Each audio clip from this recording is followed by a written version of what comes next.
आलमी उफक के ऊपर जो खबरें हैं, ईरान, इसराइल और अमेरिका के हवाले से पाकिस्तान के वजीर आजम दौरा करने के लिए पहुंचे हैं सऊदी अरब। बताया जा रहा है जी मोहम्मद बिन सलमान ने उनको बुलाया। क्यों बुलाया है? ये दौरा बड़ा इंपॉर्टेंट हो सकता है। ईरान के सदर ने एक इंतहाई अहम ऐलान किया है। ये सारी की सारी चीजें आपके सामने रखने के लिए जा रहा हूं। आपसे मोतबाना गुजारिश करूंगा कि वीडियो को लाइक जरूर कर दें, और मेरे जिन भाइयों ने अभी तक हमारे चैनल को सब्सक्राइब नहीं किया उनसे गुजारिश है कि चैनल को जरूर सब्सक्राइब कर लें, ताकि इंफॉर्मेशन का जो सिलसिला है ये इसी तरीके से आप लोगों तक पहुंचता रहे।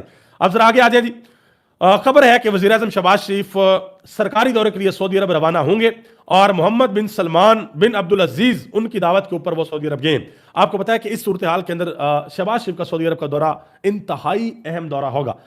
जब एक जंग लगी हुई है इसराइल, अमेरिका और ईरान के दरमियान, और मिडिल ईस्ट के जो कंट्री हैं उनकी बेसिस से ईरान के ऊपर हमले हो रहे हैं, और ईरान आगे से जवाब भी दे रहा है। सऊदी अरब के अंदर जो रियाज में अमेरिकी सफारत खाना है उसके ऊपर बाकायदा तौर पर अटैक हुआ, और सऊदी इंटेलिजेंस ने कुछ लोगों को पकड़ा जो मुबैना तौर पर बताया जाता है कि मोसाद के एजेंट थे, और वो सऊदी अरब के अंदर पेनिट्रेशन फैलाना चाहते थे। वहां पर बाकायदा तौर पर कुछ ऐसी कार्रवाइयां डालना चाहते थे जिसके बाद जो इल्जाम है वो ईरान के ऊपर आता।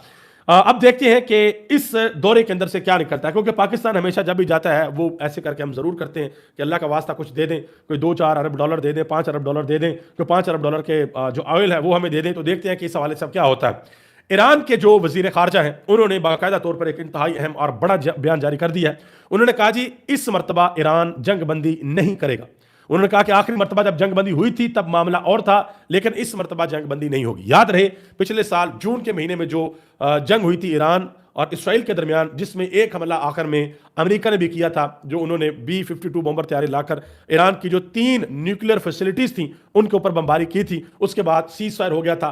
उन्होंने अब कहा वाज़ह तौर पर ईरान ने कि भाई उस वक्त मामला डिफरेंट था, अब मामला डिफरेंट है। अब ईरान जो है वो सीज फायर की तरफ नहीं जाएगा या जंगबंदी की तरफ नहीं जाएगा। और इस हवाले से अगर जंगबंदी होती है, जो दूसरे ममालिक प्रेशर डाल रहे हैं, तो ईरान के सदर ऑलरेडी 3 शराइत बता चुके हैं जो मैंने आपको पिछली लाइव के अंदर बताई थी। पहली शर्त उनकी ये है कि भाई हमें जो है वो गारंटी दी जाए कि दोबारा ईरान के ऊपर ऐसा नहीं होगा। दूसरा, हरजाना भरा जाए, ठीक है जी। और तीसरा, ईरान के साथ जो मामलात हैं वो सारे के सारे सेटल किए जाएं, दोबारा की इस तरीके की जो 2 नंबरी है वो ना लगाई जाए। ये उन्होंने वाज़ह तौर पर 2-3 शराइत जो है वो सारी दुनिया के सामने रखी थी कि ये जो शराइत है ये हमारी है कि ईरान की जो इकदार है, उन ईरान की जो सालमियत है, उनकी जो खुददारी है, उसका एहतराम किया जाए।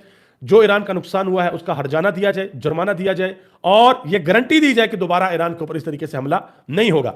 ईरान के एक जनरल है, जनरल फदवी, उन्होंने एक बड़ा दावा किया है। उन्होंने कहा जी ट्रंप जो है वो कल से जंगबंदी के ऐलान की कोशिश कर रहा है और ये कह रहा है हम ये जंग जीत गए। उन्होंने कहा कि अगर ट्रंप ने ये जंग जीत ली होती तो फिर वो जंगबंदी के लिए पूरी दुनिया को सालसी का किरदार अदा करने के लिए ना कहता। फिर कभी पाकिस्तान से, कभी इधर से हिंदुस्तान से, कभी किसी और मुल्क से, कभी किसी और मुल्क से, कभी प्यूटन के साथ घंटा घंटा 2-2 घंटे कॉलें हो रही हैं। तो इस तरीके के मामला ना होते अगर ट्रंप ने यह जंग जीत ली होती। ओमान की बंदरगाह जिसका नाम सलाला है उसके ऊपर एक बहुत बड़ा हमला हुआ है और बाकायदा तौर पर उसकी वीडियोस भी आ चुकी हैं। उसके ऊपर ईरानी फौज ने बाकायदा तौर पर कहा कि यह हमला हमारी तरफ से नहीं हुआ, ओमान हमारा भाई है, हम ऐसा कभी नहीं कर सकते। अब यह बात खैर खुलकर सबके सामने आ गई है कि भाई हर सूरत इसराइल ये चाहता है कि मिडिल ईस्ट के ये ममालिक आपस में लड़ पड़े और इतनी शिद्दत के साथ आपस में ये लड़े कि इसराइल और अमेरिका पीछे हट जाए और ये आपस में ऐसी लड़ाई लड़ें कि इन सब का आपस में बेड़ा गर्क हो जाए। ईरान का भी बेड़ा गर्क हो, सऊदी अरब का भी, मुत्तहदा अरब अमारात का भी, कतर का भी, कुवैत का भी और बहरीन का भी। ये चीज़ इन मुसलमान ममालिक को समझनी चाहिए और मिडिल ईस्ट को तो सिर्फ ये काम करना चाहिए। अमेरिका को सिर्फ ये कह दें कि भाई हमने रखा हुआ है आपको अपनी हिफाजत के लिए, ठीक है जी, तो आप हमारी बेसिस का इस्तेमाल करके ईरान के ऊपर हमले मत करें। आप हमारी सरजमीन से ईरान के ऊपर हमले ना करें, ईरान भी हमले नहीं करेगा, क्योंकि ईरान ने किसी भी हमले में पहल नहीं की। ईरान तब जवाब देता है जब ईरान के ऊपर हमला होता है, जब ईरान को निशाना बनाया जाता है, जब ईरान की फैसिलिटीज को निशाना बनाया जाता है, तब ईरान आगे से जवाब देता है। अगर मिडिल ईस्ट की सरजमीन से ईरान के ऊपर हमले ना हो तो ईरान भी आगे से जवाब नहीं देगा। एक और बड़ी इंपॉर्टेंट खबर है जी, बड़ी दिलचस्प खबर है, आप हैरान हो जाएंगे। दुनिया भर के अंदर जब कभी जंगें लड़ती हैं तो लोग उन इलाकों को छोड़ जाते हैं। हैरान कुन खबर है कि ईरानी अपने वतन वापस लौट रहे हैं। हालांकि यह कहा गया था कि शायद ईरानी पनाह गजीन जो है वो अपने पास के ममालिक के अंदर जाएंगे और वहां पर मसले मसाइल होंगे, लेकिन यह खबर है कि ईरानी लोग अपने वतन वापस लौट रहे हैं। एक तुर्क सारफ है, उन्होंने लिखा, उन्होंने कहा जी खदशा था कि ईरान से तुर्की में पनाह गजीन जो है वो अराकियों की तरह बहुत बड़ी तादाद के अंदर आएंगे, लेकिन इसके बरक्स हुआ। ईरानी मुल्क छोड़ने के बजाय जंग के दरमियान अपने वतन वापस लौट रहे हैं। उन्होंने कहा जी इसीलिए ईरान को कदीम कौम कहा जाता है कि हजारों साल पुरानी तरीका ईरान की। आगे आ जाए जी। चाइना के तर्जमान से पूछा गया एक सवाल मुज्तबा हसन खामनाई के बारे में कि डोनाल्ड ट्रंप साहब कहते हैं जी ईरान का जो नया रहनुमा है वो उनके लिए नाकाबिले कबूल है। तो चाइना ने जो आगे से जवाब दिया वो जरा सुन लें। चाइना ने जवाब दिया कि ईरान में नई क़यादत का फैसला ईरानी आइन के मुताबिक किया गया है और किसी भी किस्म की गैर मुल्की मुदाखलत हम नहीं मानते, ये वाज़ह तौर पर उन्होंने, चाइना ने ऐलान कर दिया।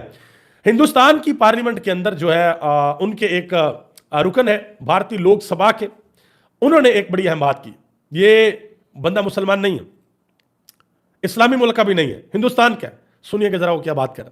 वो कहता है जी, हम सलाम पेश करते हैं ईरान के सुप्रीम लीडर आयतुल्लाह खामनाई को, जिन्होंने अमेरिका के आगे घुटने टेकने से इनकार किया, ना सिर्फ इनकार किया बल्कि शहादत को भी गले लगाया। डूब मरने का मकाम है मुसलमान मुल्कों के हुक्मरानों के लिए। ये एक बंदा बात कर रहा है हिंदुस्तान के अंदर जो मुसलमान भी नहीं है, आप अंदाजा लगा लें, ठीक है जी। और वो फिर तनकीद कर रहा है मोदी हुकूमत के ऊपर कि तुम ले बने हुए जाकर अमेरिका के, तुमने अपनी आज़ादी जो अमेरिका के यहां गिरवी रखवा दी। आगे आ जाए जी। पासदारान इनकलाब ने बार बार ये वार्निंग जारी की थी खलीज फारस में, स्पेशली ये जो आबना हुर्मुज़ वाला इलाका के कोई जहाज आगे ना आए। अब एक जहाज आगे आया है और उसको बाकायदा तौर पर उड़ा दिया गया, ठीक है जी। और ये इतलात है कि भारत से तल्लक रखने वाला अमले का एक रुकन जाम बहक भी हुआ है। और अभी तक इतलात के मुताबिक गुज़िश्ता 36 घंटों में ईरानी फौज ने खलीज फारस में तजारती जहाज़ों पर 5 कामयाब हमले किए हैं। 3 जहाज़ों को शदीद नुकसान पहुंचा है जबकि 2 को मामूली नुकसान पहुंचा है। और दिलचस्प बात यह भी है कि इसमें जो ड्रोन कश्तियां हैं ईरान की, छोटी छोटी कश्तियां, उनकी बहुत बड़ी नहीं है, उन्होंने भी जाकर बाकायदा तौर पर हमला किया है। अब जरा आगे आ जाए जी। अमेरिकी इंटेलिजेंस के मुताबिक आबनाए हुर्मुज़ में तेल बरदार जहाज़ों के लिए बड़ा खतरा समंदरी बरूदी सुरंगें नहीं बल्कि ईरान के बराह रास्त हमले हैं। उन्होंने कहा जी, अगरचे अमेरिका ने हाल ही में ईरान के उन जहाज़ों को निशाना बनाया जो समुद्र में बरूदी सुरंगें बचाने की सलाहियत रखते थे, लेकिन हकाम का ख्याल है कि ईरानी ड्रोन्स साहिल से दागे जाने वाले मिसाइल इस्तेमाल करके भी जहाज़ों को निशाना बना सकता है। और गार्डियन ने यह खबर दी, उन्होंने कहा जी, माहिरीन के मुताबिक अगर सिर्फ एक भी हमला कामयाब हो जाए, किसी ऑयल टैंकर को तबाह कर दिया जाए या डबो दिया जाए, तो इससे आलमी तेल की जो तजारत है वो शदीद मुतासर होगी। आगे आ जाए जी। वॉल स्ट्रीट जर्नल के मुताबिक अमेरिका को आबने हुर्मुज़ की बंदिश खत्म करवाने के लिए अपनी फौजें ईरानी सरजमीन के ऊपर उतारनी पड़ेंगी। और यही काम तो ईरान चाहता है कि भाई अमेरिका आए, अमेरिका हमारी सरजमीन के ऊपर आए और हमारी सरजमीन के ऊपर आकर हमसे लड़ने की कोशिश करे।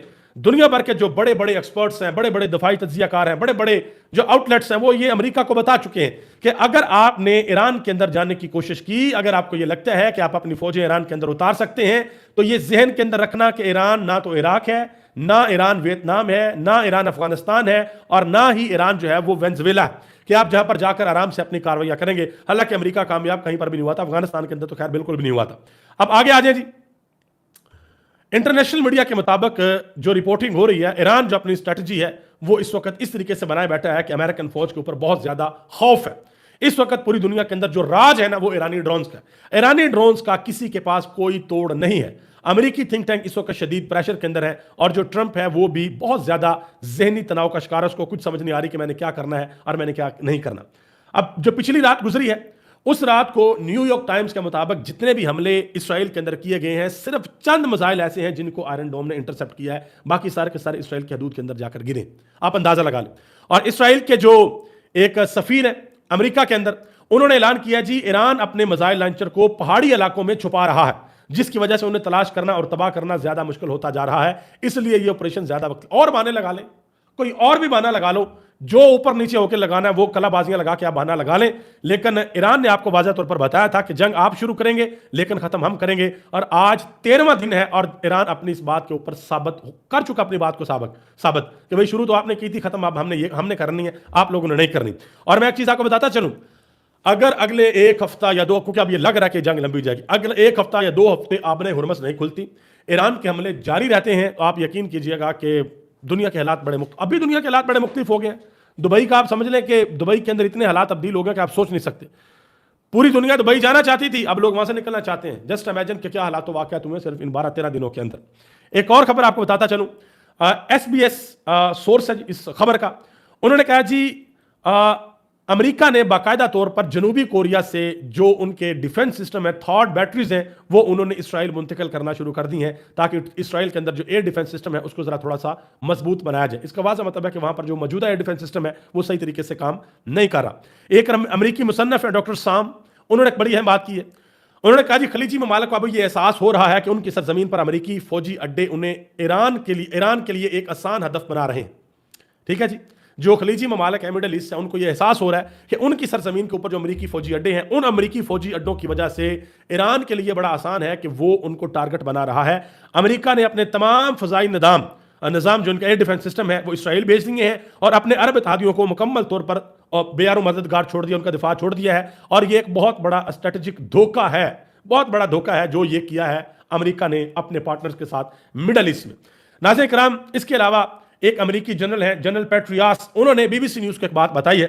उन्होंने कहा जी, अगरचा उन्होंने बराह रास्त शवाहिद नहीं देखे, लेकिन उनके ख्याल में ईरान के स्कूल के ऊपर जो हमला हुआ वो अफसोसनाक तौर पर शायद हम ही उसके जिम्मेदार थे, क्योंकि इस जंगी मश्क के अंदर टोमाहाक मिसाइल सिर्फ हमारे पास। ये जो मीडिया ना, जो दुनिया भर का आलमी मीडिया, वो डोनाल्ड ट्रंप की जान नहीं छोड़ेगा, वो बताएगा और किसी ना किसी को इसकी जिम्मेदारी लेनी पड़ेगी कि वो छोटी छोटी बच्चियों की जान का जिम्मेदार कौन है, उन छोटी छोटी बच्चियों को नुकसान जो है वो किसने पहुंचाया। आगे आ जाए जी। पासदारान इनकलाब ने बाकायदा तौर पर एक दफा फिर वार्निंग जारी की है, कल भी वार्निंग जारी की थी। उन्होंने कहा जी, मगरबी मालियाती इदारों को हम अपना जायज हदफ करार देते हैं। और इसके बाद जब उन्होंने ये ऐलान किया, उसके बाद बैन अल-अक़वामी बैंकों ने खलीजी ममालिक के अंदर अपने दफातर बंद करना शुरू कर दिए। कतर के अंदर, इसके अलावा दुबई के अंदर सिटी बैंक, स्टैंडर्ड चार्टर्ड, उन्होंने अपने मुलाजमीन को घर पर रहने की हिदायत कर दी है, क्योंकि ईरान की जानिब से वाज़ेह तौर पर यह ऐलान किया गया था कि ये जो अमरीकी बैंक हैं, जो अमरीकी मालियाती इदारे हैं, बड़े बड़े इनके ऑफिस हैं, उनसे एक एक किलोमीटर आप लोगों ने दूर रहना, एक एक किलोमीटर नजदीक आप लोगों ने नहीं आना। आगे आ जाए जी। ईरान के वज़ीर खारजा ने यूनाइटेड नेशन के अंदर खड़े होकर एक अहम तरीन बात कही है।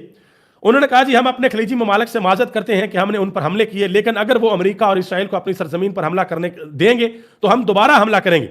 आप सब के सामने जो है वो उन्होंने कहा जी, आप सब ने हमारे खिलाफ वोट दिया है, इसकी हमें कोई परवाह नहीं है। ऐसे किरदार को हम जूते की नोक के ऊपर रखते हैं और अमेरिका और इसराइल सुन लें, हम जंग जारी रखेंगे, जो भी बीच में आया उसे नहीं छोड़ेंगे, चाहे वो कोई भी हो। ये दोबारा सुने जरा, ईरानी वजीर खारजा का बयान सुने जो उन्होंने अक़वाम मुत्तहिदा के अंदर ठोक कर दिया। उन्होंने कहा जी, हम अपने खलीजी ममालिक से माजत करते हैं कि हमने उनके ऊपर हमले किए, लेकिन अगर वो अमेरिका और इसराइल को अपनी जमीन हम पर हमला करने के लिए देंगे तो फिर हम दोबारा हमला करेंगे। उन्होंने कहा कि आप सब ने हमारे खिलाफ वोट दिया है, इसकी हमें कोई परवाह नहीं है। ऐसे किरदार को हम जूते की नोक पर रखते हैं और अमेरिका और इसराइल सुन लें, हम जंग जारी रखेंगे, जो भी बीच में आया उसे नहीं छोड़ेंगे, चाहे वो कोई भी हो। ये सबके लिए वार्निंग है। और वहां पर जो वोटिंग हुई है ना, चाइना और रशिया तो हाल ही छोड़कर चले गए और पाकिस्तान ने ईरान के खिलाफ वोट दिया है। ये भी मैं आपको बताता चलूं, यह भी इंपॉर्टेंट चीज है। ईरान के खिलाफ हमने जो है वो वोट दिया है। आगे आ जाए जी। इसराइल ने भी वहां पर बात की। इसराइल ने कहा जी, ईरान कहता है कि फौजी मकामात को निशाना बनाते हैं, तुम झूठ बोल रहे हो, तुम हम बेवकूफ नहीं हैं, तुम्हारे मजाइल शहरों पर गिरे जहां पर मेरी बेटियां रहती हैं। तो ईरान ने आगे से जवाब दिया, ईरान मजलूम है। अमेरिका और इसराइल ने मिनाब स्कूल के अंदर 170 बच्चियों को शहीद किया, जो कि एक जंगी जुर्म है। वजीर खारजा ओमान, उन्होंने बयान दिया जी, जंग का असल मकसद ईरान को कमजोर और खित्ते की नई तश्कील करना है। इसका मकसद फलस्तीनी रियासत के क्याम को रोकना है। ओमान बोर्ड ऑफ पीस का हिस्सा नहीं बनेगा। चले, ओमान ने तो गैरत दिखाई है, उन्होंने कहा जी हम बोर्ड ऑफ पीस का हिस्सा नहीं बनेंगे। पाकिस्तान क्या करेगा, बने रहेंगे या क्या करेंगे? आगे आ जाए जी। व्हाइट हाउस के जो तर्जमान है उन्होंने एक बात की है।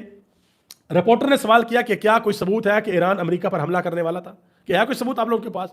तो उन्होंने आगे से कहा जी, सदर को एक एहसास हुआ था सदर को, हमारे को, डोनाल्ड ट्रंप को, एक ईरान जो है वो हमारे ऊपर हमला कर देगा, आप अंदाजा लगा। अमेरिकी साफी है टक्कर कार्लसन, उन्होंने कहा जी, इसराइल के दिफा के नाम पर अमेरिका अपना असला फूंक रहा है सारे का सारा। उन्होंने कहा जी, हमारा एयर डिफेंस सिस्टम जखीरा खत्म हो रहा है, यह अमेरिकी कौमी सलामती के लिए एक संगीन गद्दारी है। डॉक्टर हुमा बकाई, जो आलमी उफ़क़ के ऊपर बहुत एक्सपर्ट है, उन्होंने कहा जी, गल्फ ममालिक और सऊदी अरब जो है वो इस वक्त जो उनकी जो सारी की सारी सूरत हाल है, एक तरफ तो उन्होंने साल अमेरिका को अपनी जमीन पर पाला, गल्फ ममालिक ने अपनी जमीन के ऊपर बेसिस दी, इनको पाला। उन्होंने कहा कि अगर कल हम पर कोई वक्त आएगा तो हम ये कि इसलिए पाला कि अगर कल कोई बुरा वक्त आया तो ये हमें प्रोटेक्ट करेंगे। उन्होंने कहा कि जब वक्त आया तो पता चला कि वो कभी इनके लिए थे ही नहीं, कि इन्होंने तो बड़े शौक से गुलाम बने, उनको अपनी जमीनें उनको दी, अपनी एयर बेसिस उनको दी कि भाई हमारे ऊपर अगर बुरा वक्त आया तो अमेरिका में प्रोटेक्ट करेगा, और जब बुरा वक्त आया तो अमेरिका इनको बेयार मददगार छोड़ के निकल गया।